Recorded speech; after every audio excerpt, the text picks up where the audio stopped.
Assalamualaikum warahmatullahi wabarakatuh.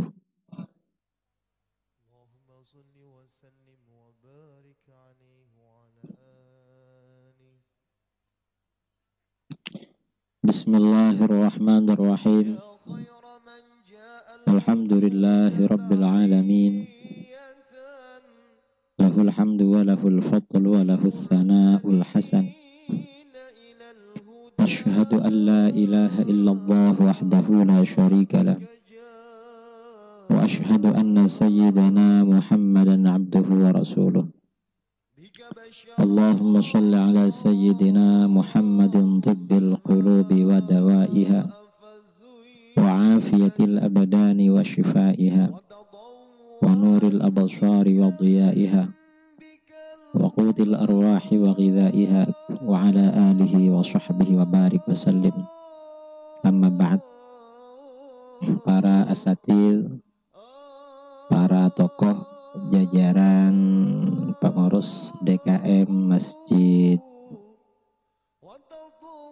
Al-Falah yang saya muliakan dan saya hormati, para jamaah kaum muslimin dan muslimat yang hadir pada malam ini, mungkin juga yang menonton melalui streaming yang juga saya hormati.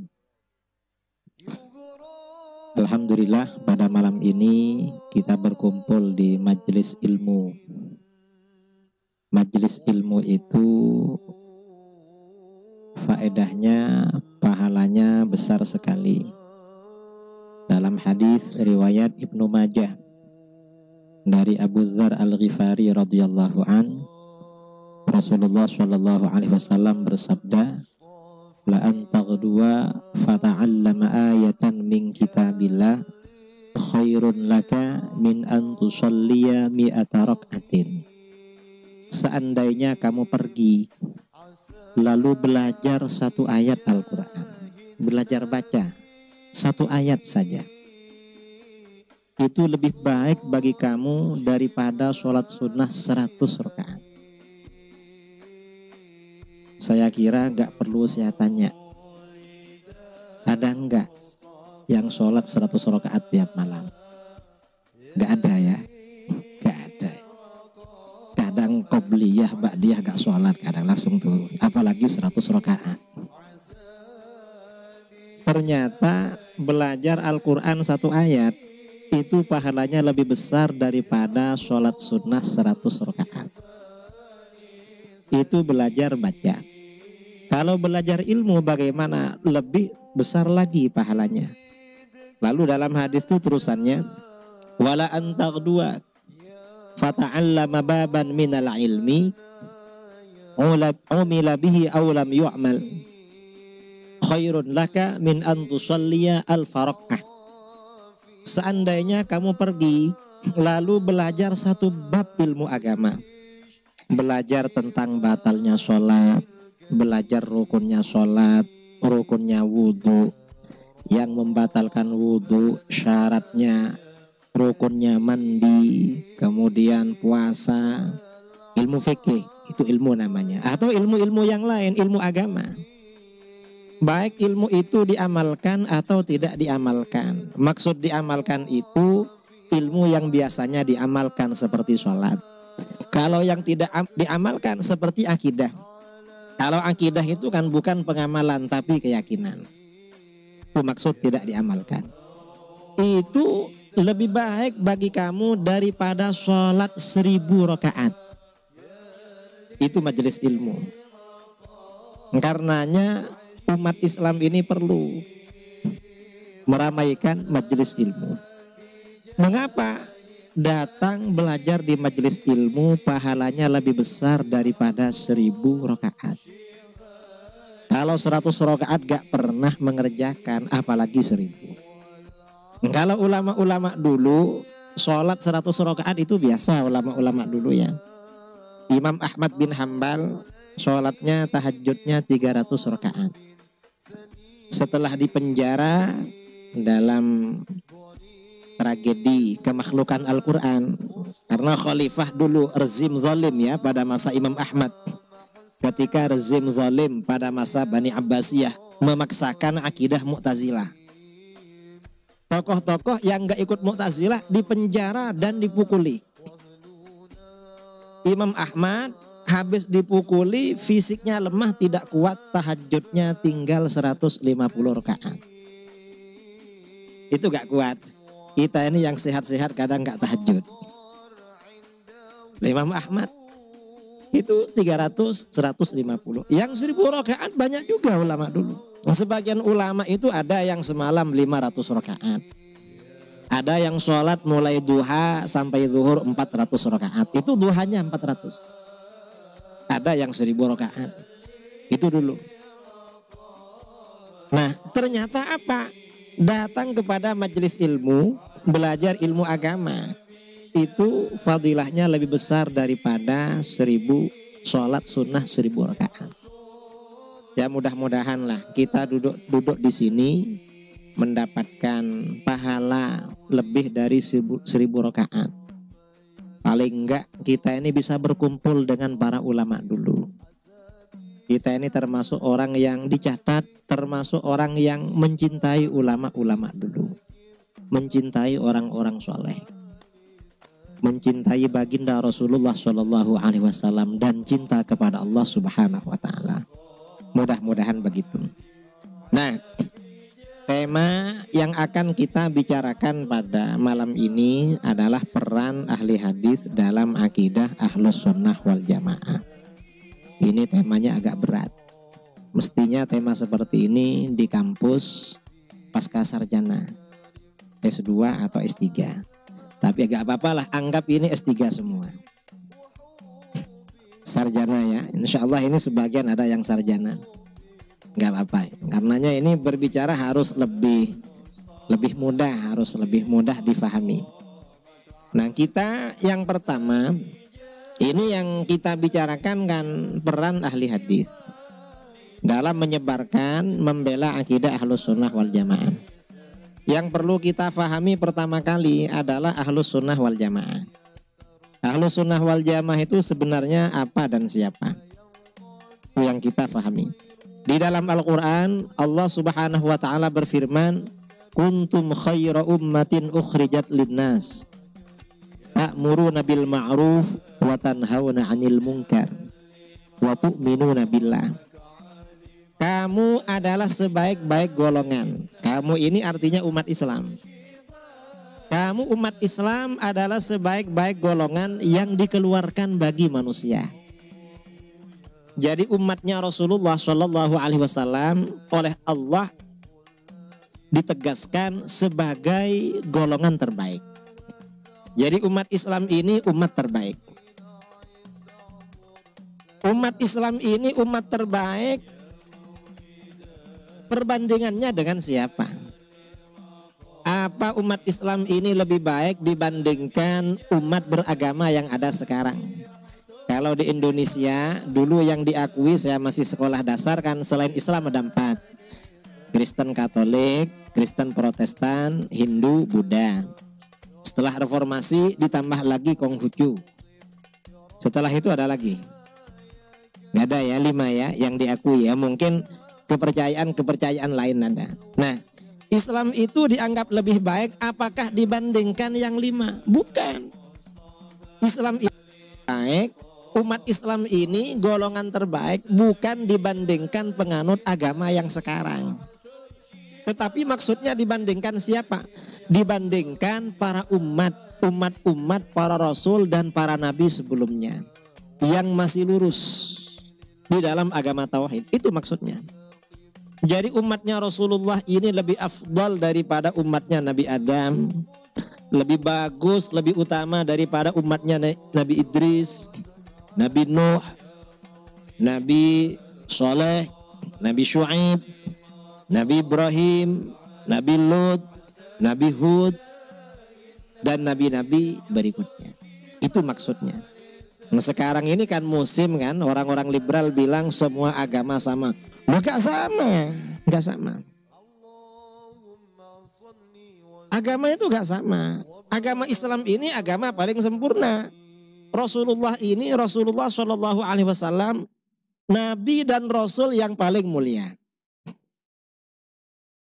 Kan para nabi, para nabi ada yang sekaligus menjadi Rasul. Ada yang jadi nabi saja. Nabi yang menjadi Rasul lebih utama daripada yang nabi tidak menjadi Rasul. Para Rasul ini juga kelasnya berbeda-beda. Ada Rasul sekelas ulul azmi. Rasul yang ulul azmi derajatnya lebih tinggi daripada yang bukan ulul azmi.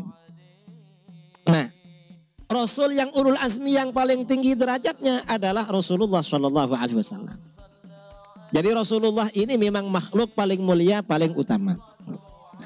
Karena Rasulullah ini makhluk paling mulia, paling utama, maka semua yang berkaitan dengan beliau selalu paling istimewa.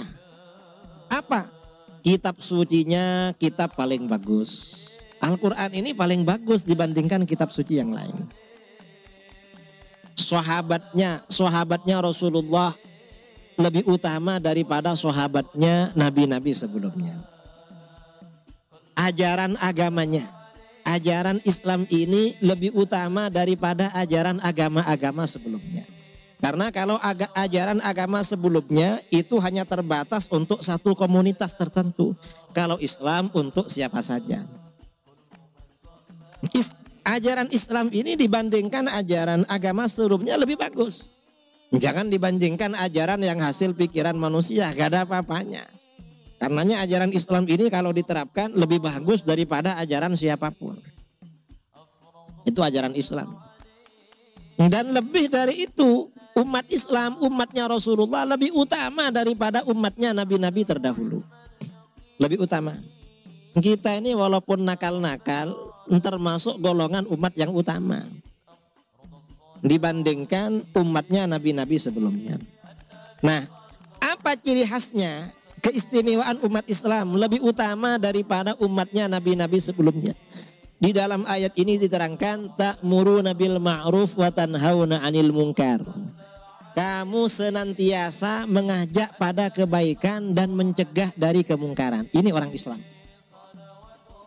Di mana orang Islam itu berkumpul, ya, di mana ada komunitas orang Islam, pasti di antara mereka ada yang ngajak belajar Quran, ada yang ngajak sholat berjamaah, itu namanya amar ma'ruf, ada yang ngajak bikin pengajian.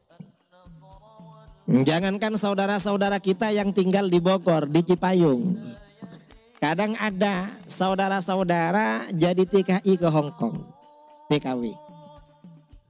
Akhirnya mereka karena sekarang ini hubungan sudah canggih ya, melalui WA, melalui medsos, sesama TKW bikin grup. Nanti apa? Akhirnya mereka janjian setiap libur kerja bikin pengajian. Ini umat Islam. Kadang-kadang dalam waktu-waktu tertentu mengundang ustadz dari Indonesia. Ustadz yang di tanah air diundang ke Hong Kong untuk ceramah kepada para pekerja yang ada di sana. Nah, umat Islam itu karakternya seperti itu. Dan karakter seperti ini tidak ada di agama lain. Gak ada. Ta'muruna bil ma'ruf wa tanhauna 'anil munkar. Umat Islam ini senantiasa mencegah kemungkaran. Ini umat Islam. Di mana ada orang mengeluarkan statement salah, pasti ada yang komentar. Di mana orang mengeluarkan pernyataan yang tidak benar, pasti orang yang komentar. Kemarin ya, ini yang baru. Ada orang bilang, Tuhan itu gak perlu dibela, kata. Ini kan bahaya ini. Apa maksud gak perlu dibela? Kalau maksudnya Tuhan itu gak butuh pembelaan manusia, jangankan pembelaan, sama ibadah kita gak butuh. Tetapi manusia wajib beribadah. Sama pembelaan kita juga gak butuh Tuhan. Tetapi orang beriman, orang Islam wajib membela Tuhan. Harus seperti itu. Ada yang membalas. Begitu ada orang yang dianggap tokoh mengeluarkan pernyataan nyeleneh, lihat di Facebook, lihat di Twitter, langsung banyak tanggapan. Ini umat Islam memang ta'muruna bil ma'ruf wa tanhauna 'anil munkar. Lalu ada lagi yang lebih viral lagi, lebih konyol lagi. Apa? Zina asalkan suka sama suka dan tidak ketahuan nggak apa-apa, halal katanya. Loh, kok bisa gini? Nggak ada. Zina ini di dalam agama adalah sesuatu yang termasuk ajaran makluman minad din bid-darurah. Ajaran yang diketahui dari agama secara pasti bahwa zina itu haram. Bahwa nikah itu halal, zina itu haram. Siapapun tahu. Karena ini ajaran yang memang siapapun tahu. Setiap orang Islam, jangankan yang pandai, yang bodoh itu tahu. Yang gak ngerti dalil, gak ngerti apa ini, tahu. Lah ini ada orang katanya dokter. Dokter apa ini? Engkau bilang zina itu tidak haram. Kan terlalu ini. Orang bodoh lah tahu. Katanya dokter. Kok dokter tambah bodoh? Mestinya orang ini kan tambah tua, tambah bijak, tambah pintar. Ini tambah bodoh. Orang yang tidak percaya bahwa zina itu haram, murtad hukumnya. Kafir, keluar dari Islam. Sama dengan orang yang tidak percaya sholat 5 waktu wajib. Kafir, murtad, keluar dari Islam. Sekarang ini yang gini-gini nih selalu ada lah. Dan kadang dia tulis disertasi, tulis apa. Ya cuma ditulis aja, sebenarnya gak ada apa-apanya. Karena yang menjadi rujukan biasanya ya orang-orang seperti dia. Orang-orang bukan orang yang penting. Ini yang menjadi rujukan. Dan memang termasuk tanda-tanda kiamat di dalam hadis Rasulullah SAW. Ayyul tamasal ilmu minal asagir. Ilmu agama dicari dari orang-orang kecil. Kecil apanya? Kecil akhlaknya, kecil imannya, kecil ruh. Pokoknya kecil semua. Siapa? Orang-orang yang menyimpang. Zina dihalalkan. Begitu viral ada pernyataan zina itu gak apa-apa asalkan gak ketahuan. Langsung ramai di media sosial. Ramai. Nah ini artinya apa? Umat Islam ini memang senantiasa amar ma'ruf nahi mungkar. Nah karena umat Islam ini senantiasa amar ma'ruf nahi mungkar, maka Allah selalu menjaga umat Islam ini tidak mungkin dan tidak akan bersepakat pada kesesatan. Gak mungkin. Kalaupun ada yang sesat paling ya kelompok minoritas, segelintir aja. Kalaupun ada, mayoritas umat Islam tetap tidak akan tersesat. Mengapa? Selalu ada amar ma'ruf nahi mungkar. Bahkan kalau kadang ya umat Islam ini dalam satu masjid, tata cara ibadahnya awalnya begini. Lalu datang ustadz baru, ini gak benar ini, gak benar. Mengapa? Gak benar, ini bid'ah, gak ada dalil. Dirobah.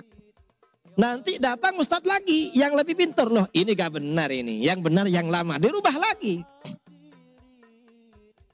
Karena memang karakternya umat Islam ini amar ma'ruf nahi mungkar.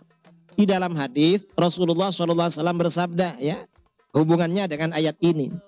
Innallaha la yajma'a ummati ala dhalalah. Sesungguhnya Allah tidak akan mengumpulkan umatku pada kesesatan. Tidak akan menghimpun, tidak akan menjadikan mereka sepakat pada kesesatan. Artinya apa? Umat Islam ini kalau melakukan kesepakatan umat, maksudnya para ulama di dalam ilmu usul fikih disebut dengan teori ijma. Para ulama ini kalau berijma pasti gak sesat. Seperti bahwa zina haram, nikah itu halal, jual beli itu halal, riba itu haram, puasa Ramadan itu wajib, fardu, sholat 5 waktu itu wajib dan lain sebagainya. Ini kan sepakat, dijamin tidak tersesat. Baik ada nas di dalam Al-Quran maupun tidak ada nas di dalam Al-Quran. Al-Quran hadis. Ini kalau sudah terjadi kesepakatan. Kalau umat Islam gak sepakat, mana yang kita ikuti? Nah di sini dalam hadis ini kelanjutannya Rasulullah SAW menyampaikan, فَإِذَا رَأَيْتُمْ إِخْتِلَافًا فَعَلَيْكُمْ بِالسَّوَادِ الْأَعْظَمِ. Apabila kamu melihat terjadinya perselisihan, ikuti golongan mayoritas.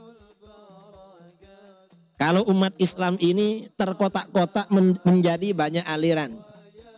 Sekarang ini umat Islam pengkotaannya luar biasa. Kalau dulu 100 tahun yang lalu, sekarang ini kan tahun 1441 ya, Hijriah. Hadratus Syekh Kasyim Asy'ari dalam kitabnya Risalah Ahlus Sunnah wal Jamaah. Kata beliau, sejak tahun 1343. Berarti hampir 100 tahun. Karena sekarang 41. Sejak 1343, kata Kasyim Asy'ari, di Indonesia ada 3 aliran yang merajalela. 3. Syiah, kebatinan, kemudian Wahabi. Ini setahun yang lalu. Dan Hadratus Syekh Kasyim Asy'ari menanggapi 3 itu sampai menulis kitab tebalnya 40 halaman. Sekarang sudah berapa aliran yang menyimpang? Yang aliran-aliran yang beda dengan mayoritas sudah berapa? Tahun 2009 saya meneliti dengan kawan-kawan di Jawa Timur. Tercatat sekitar 250. Itu sekitar daerah Jawa Timur. Setelah kita keliling-keliling seluruh Indonesia, saya pikir ini bukan 250. Mungkin ada 2.500. Karena tiap provinsi kira-kira 250. Di tiap provinsi. Aliran menyimpang. Nah, kalau banyak aliran-aliran yang berbeda, yang kita ikuti yang mana? Rasulullah bersabda, fa'alaikum bisawadil a'lam. Ikuti golongan mayoritas. Dan mayoritas ini yang disebut dengan Ahlus Sunnah wal Jamaah. Ini ciri khas yang pertama, ta'muruna bil ma'ruf wa tanhauna 'anil munkar. Lalu dalam kalimat berikutnya, ayat ini mengatakan wa tu'minuna billah. Kamu senantiasa beriman kepada Allah. Ta'muruna wa tanhauna wa tu'minuna. Ini di dalam ilmu nahwu menggunakan fi'il mudhari'. Fi'il mudhari' itu maknanya kata para ulama istimrar tajaddudi, terus menerus dan selalu dilakukan. Nah, kamu selalu atau senantiasa beriman kepada Allah. Ini keistimewaan umat Islam. Nah, artinya apa? Mayoritas umat Islam tidak akan terjerumus dalam kekafiran. Mayoritas umat Islam tak akan terjerumus dalam kesyirikan. Dan ini beda dengan agama-agama sebelumnya, beda. Termasuk amar ma'ruf nahi munkar ya. Islam gak sama dengan agama-agama sebelumnya. Kalau agama-agama sebelumnya dikatakan di dalam Al-Quran, kanu la yatanahawna am munkarim fa'aluh. Orang-orang Bani Israel, orang-orang Yahudi, Ahlul Kitab, tidak saling melarang dari kemungkaran yang mereka lakukan. Itu kalau mereka. Tapi kalau Islam ya, kalau Islam apa? Kalau Islam ini ta'muruna bil ma'ruf wa tanhauna 'anil munkar. Kemudian umat Islam ini ciri khasnya selalu beriman. Ini berbeda dengan agama-agama dulu. Kalau agama-agama sebelumnya, orang Yahudi, Nabi Isa belum diutus, mereka sudah tersesat semua. Sudah mempertuhankan makhluk, itu Yahudi. Orang Nasara juga begitu. Rasulullah SAW belum diutus. Orang Nasara ini sudah kafir. Ini orang di luar Islam. Kalau umat Islam, wa tu'minuna billah, kamu ini akan beriman terus kepada Allah. Ini mayoritas umat Islam. Karena itu kata para ulama, tanda-tanda aliran yang menyimpang, yang tak benar, diantaranya menyesatkan golongan mayoritas, diantaranya lagi mensyirikkan, mengkafirkan golongan mayoritas.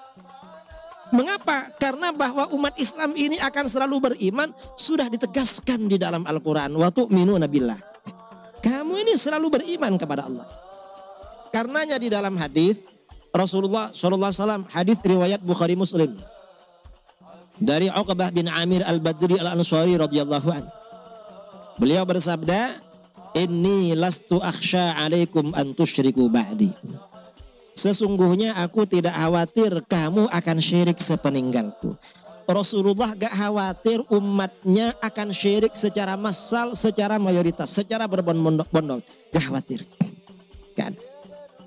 Itu riwayat Bukhari Muslim. Dalam riwayat lain Rasulullah bersabda, Sa'altu Rabbi alla yakfura ummati jumlatan fa'a'daniha. Aku memohon kepada Tuhanku agar umatku tidak kafir secara mayoritas. Tuhan memberikan permohonan itu.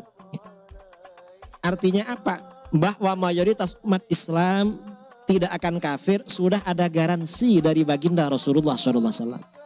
Sesuai dengan isyarat di dalam Al-Quran. Nah, kemudian dalam hadis itu dilanjutkan, wa innama akhsha alaikumud dunya antanafasu fiha. Sebenarnya yang aku khawatirkan pada kamu adalah urusan dunia. Kamu berlomba-lomba mencari dunia sebenarnya. Nah, orang-orang ini biasanya yang suka menyerang sesama umat Islam. Itu ada yang bayar. Yang liberal ada yang bayar. Yang Syiah ada yang bayar. Yang radikal ada yang bayar juga. Karena emang seperti itu. Nah, ini yang mayoritas ini namanya disebut dengan ahlus sunnah wal jamaah. Karenanya kalau ada kelompok suka mensyirikkan mayoritas, mengkafirkan mayoritas, hati-hati. Ini berarti tidak kenal, tidak paham keutamaan umat Islam sebagai umat yang terbaik. Nah, ini mayoritas ini namanya ahlus sunnah. Dan kita memang umat Islam Indonesia sejak awal memang ahlus sunnah wal jamaah. Bukan yang lain. Dan alhamdulillah sampai sekarang mayoritas memang masih ahlus sunnah wal jamaah. Walaupun sebagian ada yang terpengaruh liberal, terpengaruh ini. Ya kita ajaklah kembali kepada ahlus sunnah. Karena kalau mereka kembali ke jalan yang lurus, nanti gak ada persoalan di internal umat Islam ini. Insya Allah gak ada. Ya kecuali karena persoalan dunia itu tadi. Nah sekarang setelah kita tahu bahwa ahlus sunnah itu golongan mayoritas. Lalu yang perlu kita bicarakan adalah posisi ahli hadis. Ini kan kaitannya dengan ahli hadis. Ya. Ahli hadis itu sebenarnya bagaimana? Ahli hadis itu kata para ulama tidak memiliki mazhab tertentu yang menyatukan mereka dalam satu mazhab. Baik di dalam akidah maupun di dalam fikih. Mazhab mereka tidak satu mazhab. Enggak satu mazhab. Karena itu di dalam akidah ahli hadis ada yang ahlus sunnah. Ahli hadis ada yang mu'tazilah. Ahli hadis ada yang hasyawiyah, mujassimah, musyabbihah. Ahli hadis ada yang rafidhah, yang syiah. Ahli hadis ada yang khawarij. Ini ahli hadis. Al-Imam Jalaluddin As-Suyuti di dalam kitabnya Tadribur Rawi, Syarah Taqribun Nawawi, ilmu mustalah hadis. Beliau mengatakan ada 80 perawi hadis termasuk guru-gurunya Imam Bukhari Muslim terindikasi bukan ahlus sunnah. Ada yang syiah, ada yang khawarij, ada yang macam-macam. Ini ahli hadis. Nah ini artinya apa? Ahli hadis itu tidak punya mazhab tertentu yang menyatukan mereka di dalam akidah. Yang kedua di dalam fikih juga begitu. Ahli hadis di dalam fikih ada yang Hanafi, ada yang Syafi'i, ada yang Maliki, ada yang Hambali, ada yang Dawud Az-Zahiri dan mazhab-mazhab yang lain. Jadi tidak menyatu. Ini fakta yang kedua. Fakta yang ketiga, kalau diteliti secara mendalam, dilakukan kajian secara cermat di dalam akidah, mayoritas ahli hadis 90% mereka mazhabnya ahlus sunnah wal jamaah asy'ariyah. Asy'ariyah Maturidiyah. Ini mayoritas mereka. Nah, kelompok mayoritas ini yang akan kita bicarakan memang. Karena ini, jadi kita ini tidak bisa mengklaim bahwa ahli hadis sama dengan saya, gak bisa.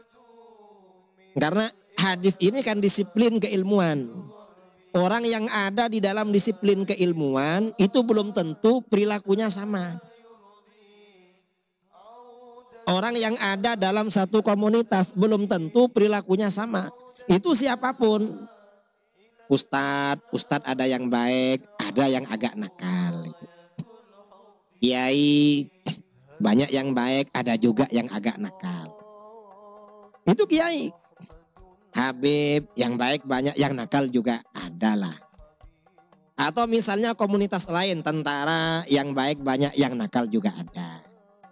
Polisi yang baik ada, yang nakal ya juga. Di mana-mana ada memang. Hatta orang yang ngurus masjid ada yang baik, ada yang nakal juga. Betul Pak ya?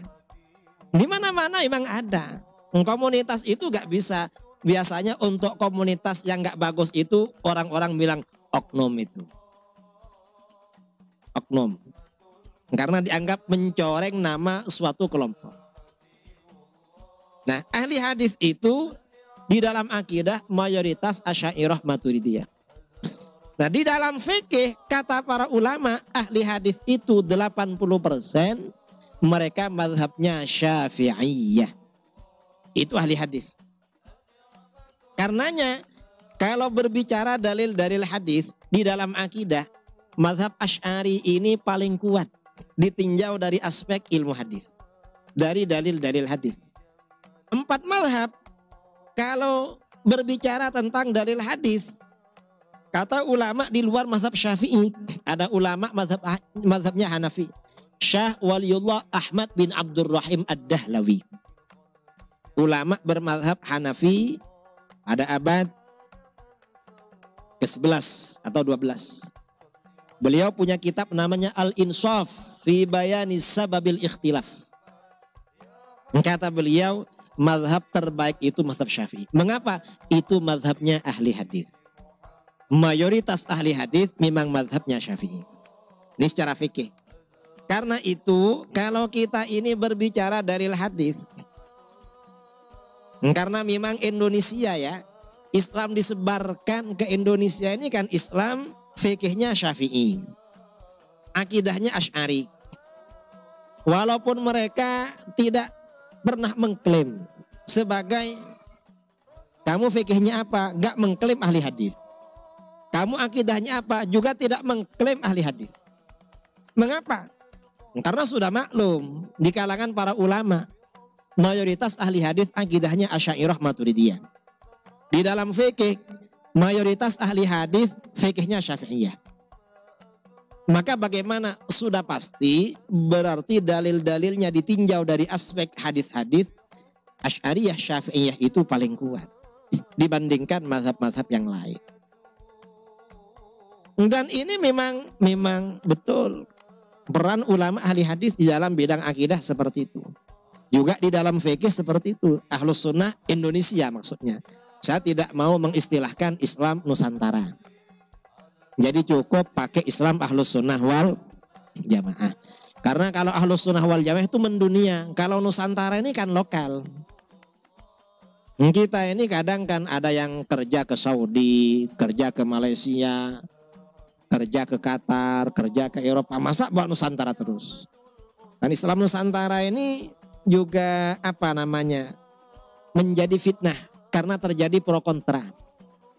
Kita ini pro kontra, berdebat, bertengkar sesuatu yang gak penting. Mestinya itu gak perlu dipersoalkan. Jadi kita pakai Islam Ahlus Sunnah wal Jamaah.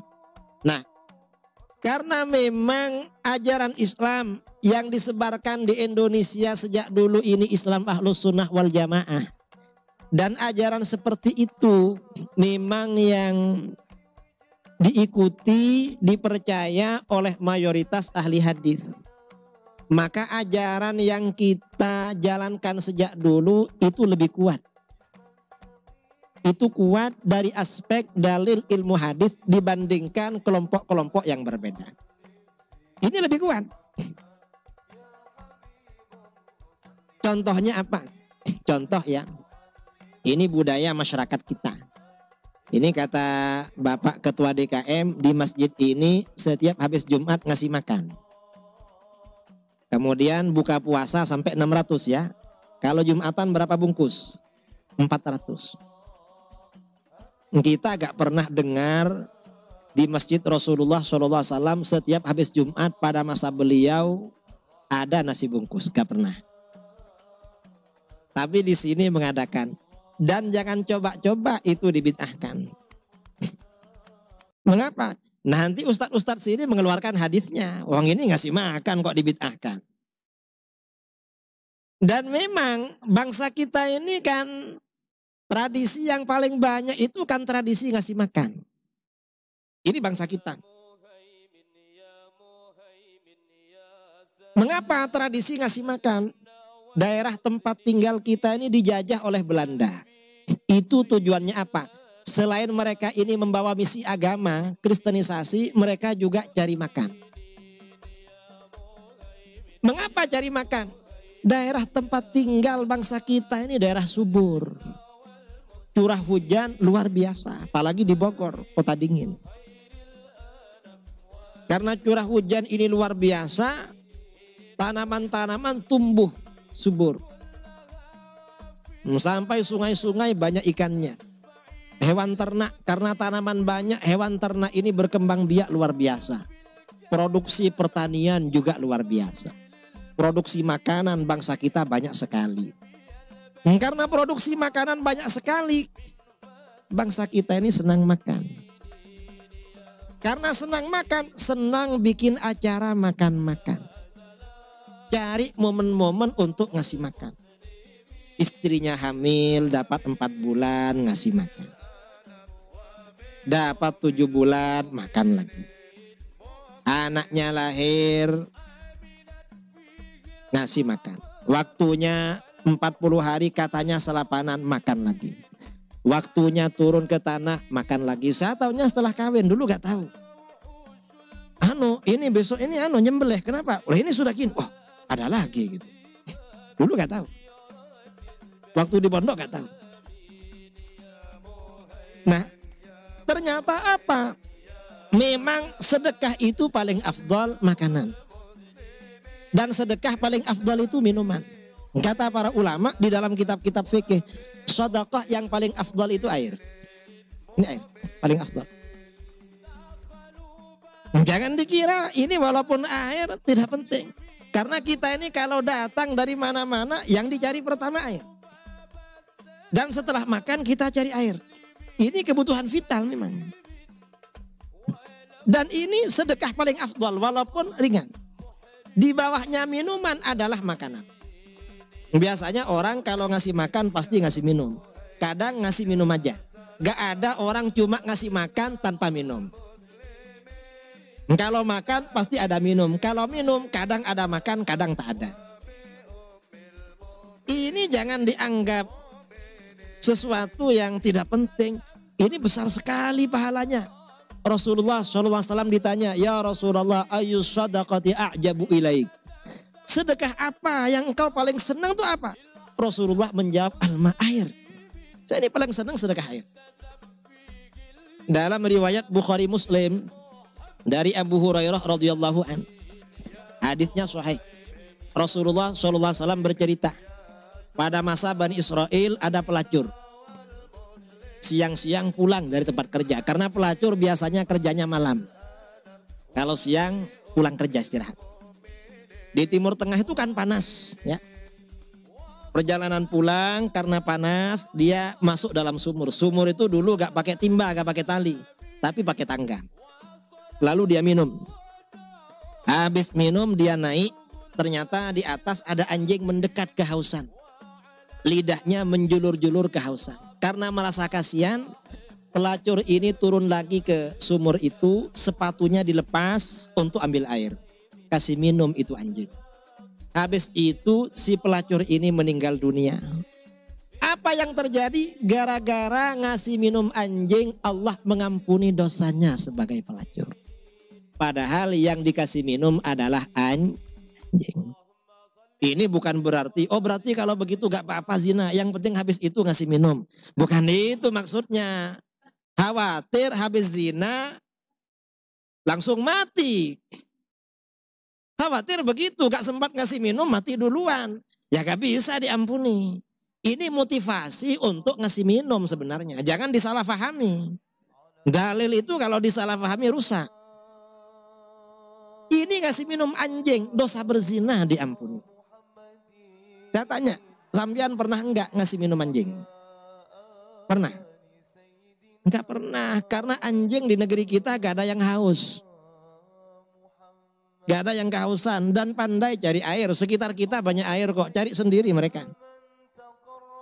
Dan gampang cari air. Isya ya. Karena sudah isya, kita break. Kita sholat, nanti lanjutin lagi. Wallahu a'lam bishawab. Assalamualaikum warahmatullahi wabarakatuh. Para jamaah,